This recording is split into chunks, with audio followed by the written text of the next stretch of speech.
Kenapa kita butuh figur seperti Prabowo? Karena saya percaya setiap zaman membutuhkan pemimpinnya.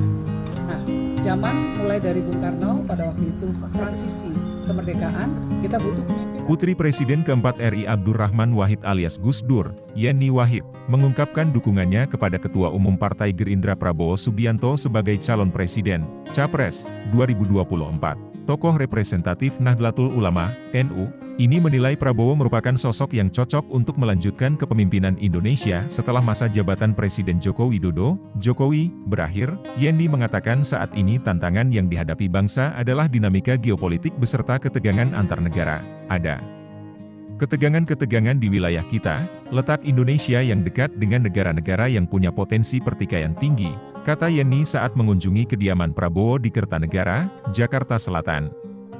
Rabu, 6 September, Yeni menyebut, Presiden selanjutnya perlu mengantisipasi dampak pasokan rantai global yang bisa terjadi di Indonesia dari ketegangan geopolitik yang terjadi di negara-negara lain. Dengan pengalaman mengemban jabatan sebagai Menteri Pertahanan di Kabinet Jokowi, Yeni memandang Prabowo merupakan tokoh yang mumpuni dalam menghadapi tantangan tersebut. Nah, pemimpin yang akan memimpin Indonesia ke depan harus mengerti dinamika geopolitik, orang yang harus punya kemampuan strategi thinking. Saya rasa, orang seperti Pak Prabowo ini punya kemampuan seperti itu, urai Yeni. Pertemuan antara Yeni dan Prabowo di Kertanegara berlangsung selama sekitar 1,5 jam. Di sela pertemuan, istri almarhum Gus Dur, Sinta Nuriyah menyusul anaknya untuk menemui Prabowo. Kita butuh pemimpin revolusioner. Lalu Pak Harto, kita butuh pemimpin yang membangun pasca kemerdekaan. Pak Habibie, beliau memberikan imajinasi tentang negara yang berbasis teknologi.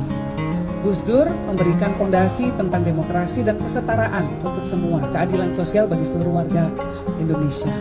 Bu Mega kemudian mengedepankan populisme dalam kebijakan pemerintahan beliau. Nah, Pak SBY kembali memberikan stabilitas ekonomi, stabilitas politik, dan memberikan contoh bagaimana Jenderal TNI bisa ikut dalam kontestasi demokrasi.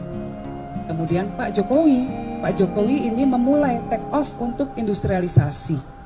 Nah, pemimpin ke depannya harus meneruskan program-program dari pemimpin-pemimpin sebelumnya.